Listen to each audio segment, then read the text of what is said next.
Hello everyone. तो RCT होती क्या है?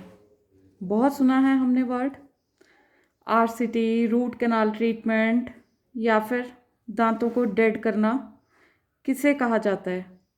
तो बेसिकली आज हम इस चीज़ को समझने की कोशिश करेंगे। तो इसके लिए सबसे पहले हम समझेंगे कि दांत का स्ट्रक्चर क्या है। तो बेसिकली आपका ये इनामल रहता है, ये डेंटिन रहता है और ये पल्प है।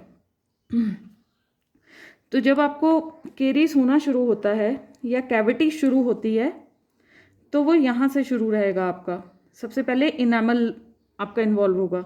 अब ये कैविटी ज़रूरी नहीं कि यहीं से आएगी, यहाँ से भी हो सकती है, यहाँ से भी, यहाँ से भी, यहाँ से भी हो सकती है।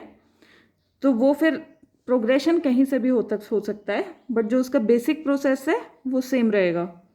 अब जैसे आपका मान लीजिए कैविटी हुई और आपने उसको इग्नोर किया, कई बार तो यहाँ तक तो कई पेशेंट्स में पेन ही नहीं आता है। तो जब वो जो कैविटी और केरीज हैं वो जो प्रोग्रेस करते करते आपके पल्प, ये जो रेड पोर्शन है ये पल्प है, यहाँ पे जब वो केरीज यहाँ तक रीच कर जाएंगी तो आपका जो पल्प है ये इन्फेक्ट हो जाता है। तो जो पल्प रहता है ये हमारा वाइटल टिश्यू होता है, लिविंग टिश्यू होता है। इसमें हमारे नर्व्स रहते हैं, ब्लड वेसल्स रहते हैं, नर्व एंडिंग्स रहते हैं। और कई बार जब इन्फेक्शन यहाँ से ट्रेवल करता करता यहाँ पे हमारा एक एपाइकल फोरामन रहता है, वहाँ पे पहुँच जाता है, तो यहाँ के थ्रू इन्फेक्शन आपका नीचे टिश्यू में स्प्रेड हो सकता है।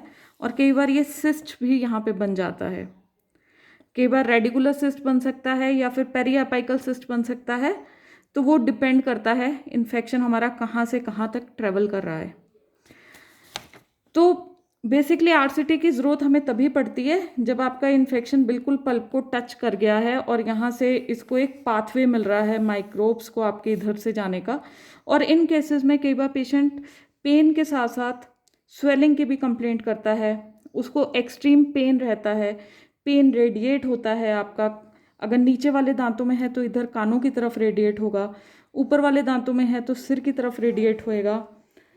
और इसमें साथ में जैसे कई बार स्वेलिंग इतनी ज़्यादा बढ़ जाती है पेशेंट को, वो इंट्राओरली, मतलब दांत हम मुंह के अंदर तो वो दिखती ही है लेकिन मुंह के बाहर की तरफ भी दिखना शुरू हो जाती है।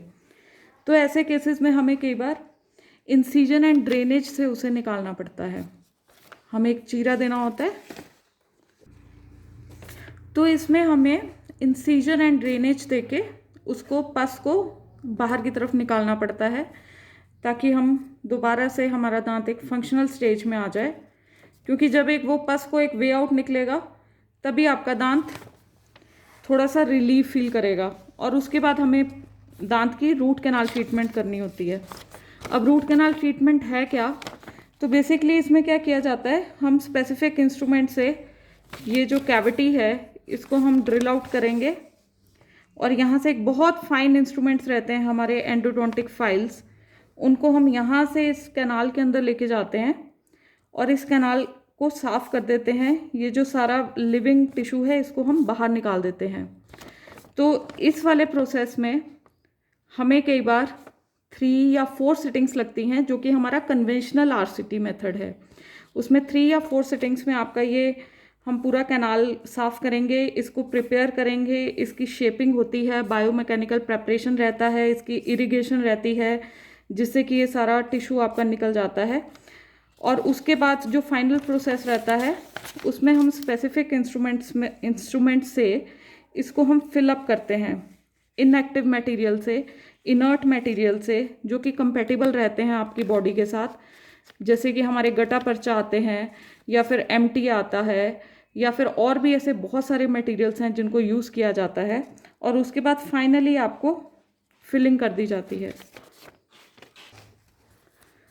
और एंड में हम इसे फिलिंग से रेस्टोर कर देते हैं। और इसके बाद आपका क्या रहता है, after 5 to 7 days of RCT हम इस दांत का साइज रिड्यूस करते हैं और इसके ऊपर एक कैप लगा दिया जाता है। तो कैप से क्या रहता है, अगर आप आरसीटी वाले दांत के ऊपर कैप लगा लोगे तो उस दांत की उम्र बढ़ जाती है। कैप क्यों ज़रूरी है? क्योंकि यहाँ पे जो हमने मटेरियल भरा होता है आपके दांत में, और यहाँ से जो आपकी केरीस एक्सकेवेट हुई होती है उस कारण से ये थोड़ा दांत आपका ब्रिटल रह जाता है। तो इसलिए अगर आपको दांत को उम्र भर चलाना है तो आरसीटी के बाद कैप ज़रूर लगवाएं। और आरसीटी आजकल एक सिंगल सिटिंग आरसीटी भी हो गई है, उसमें जो सारा प्रोसेस 3-4 सिटिंग्स में होता है वो सारा आपका प्रोसेस एक ही सिटिंग में हो जाता है। और उसमें बट आपको जो सेकंड वाला स्टेज रहेगा आपका फिलिंग का, उसके लिए हम एक और सिटिंग देते हैं। तो बेसिकली आपका वो single sitting RCT two steps में होता है। बट उसके लिए हमारी केस सिलेक्शन बहुत इंपॉर्टेंट है, उसके बारे में किसी अलग वीडियो में बात करेंगे। तब तक स्वस्थ रहिए, मुस्कुराते रहिए।